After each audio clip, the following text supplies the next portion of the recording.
According to the Tampa Bay Times, rent increases across the Tampa Bay area this year aren't just breaking records, they're obliterating the records.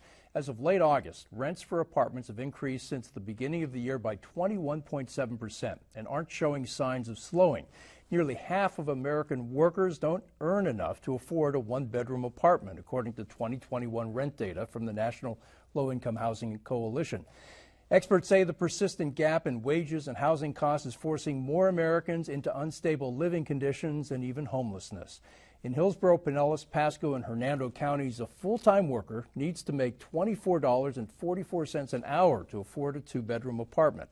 Another way of putting it is that it now takes 2.8 minimum wage jobs to cover the cost of a two-bedroom rental. William Kilgore helped organize the St. Petersburg Tenants Union, a group that helps renters. They've marched in support of keeping the moratorium against evictions, and he joins us now. William, nice to see you. Yeah, thank you so much for having me, Rob. The U.S. Supreme Court blocked the eviction freeze that was put in place by the Biden administration last month. And how is that affecting people in St. Petersburg and in Pinellas County and members of your union? Well, sure thing. I always like to point out, that eviction freeze was very important in keeping a lot of people in their homes. In Pinellas County, from June of 2020 until July of this year, there were actually over 2,600 writs of possession issued in Pinellas County. Those are final eviction orders.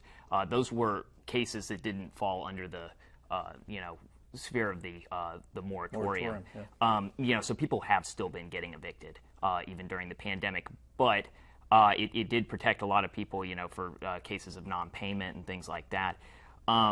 Just an example, we were contacted by a couple of guys at an apartment complex we're currently organizing about 2 weeks ago, and they had gotten a writ of possession. They were falsely under the assumption that there was still a moratorium. They just didn't know, and they were like, "Hey, I think the sheriff's going to come," and they did. And these guys they were behind about 2 months on rent, so that moratorium, if they had submitted the declaration, if it was still in place, it would have protected them. But now that it's gone, and they ended up getting thrown out. So. Are they homeless now? Yes, yeah, effectively, right. We've set them up, in a couple of spots. We're trying to get them squared away.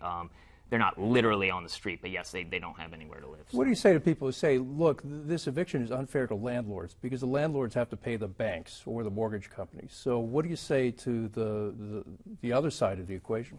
Well, we're talking about profits. We're talking about a business. And we're talking and trying to balance that or compare that with human lives. Evictions kill people. There's a UCLA study that they estimated from the start of the pandemic, the lockdowns in late March, early April, until the CDC moratorium was instituted in September of 2020, there were over 10,000 additional COVID-19 deaths that were linked directly to evictions. And so we're literally talking about people's lives and people's profits. I think it's not fair to have people die to protect a minority class of owners.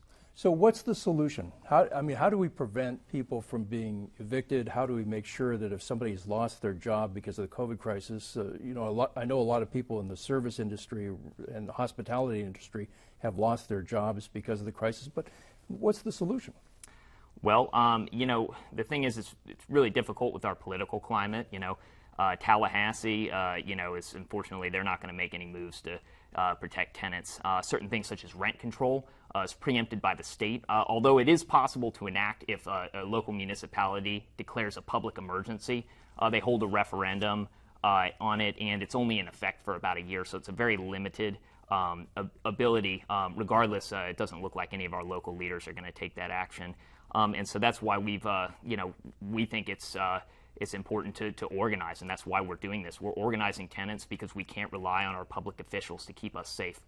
When you hear that in order to rent the typical two-bedroom apartment in the Tampa Bay area, that you got to have 2.8 minimum wage jobs, what does that say about the situation we're in? And we only have 30 seconds. Sure. I think that it it shows how imbalanced things are. I mean, even if we were able to get man, sorry, Yeah, you know, part of it has got to be the problem with wages. I mean, we are going to, over the next 5 years, see an increase in minimum wages, but wages have not kept up with productivity or the cost of housing. Right, exactly. And so that's the thing is, you know, people are really getting, you know, in deep trouble, you know, and so we've got to have emergency measures, or we've got to take measures into our own hands and to organize to keep a roof over the heads of our families and our neighbors, and that's what we're doing. So, William Kilgore, the St. Pete Tenants Union, thanks a lot. Thanks for coming on Florida This Week. Thank you, Rob.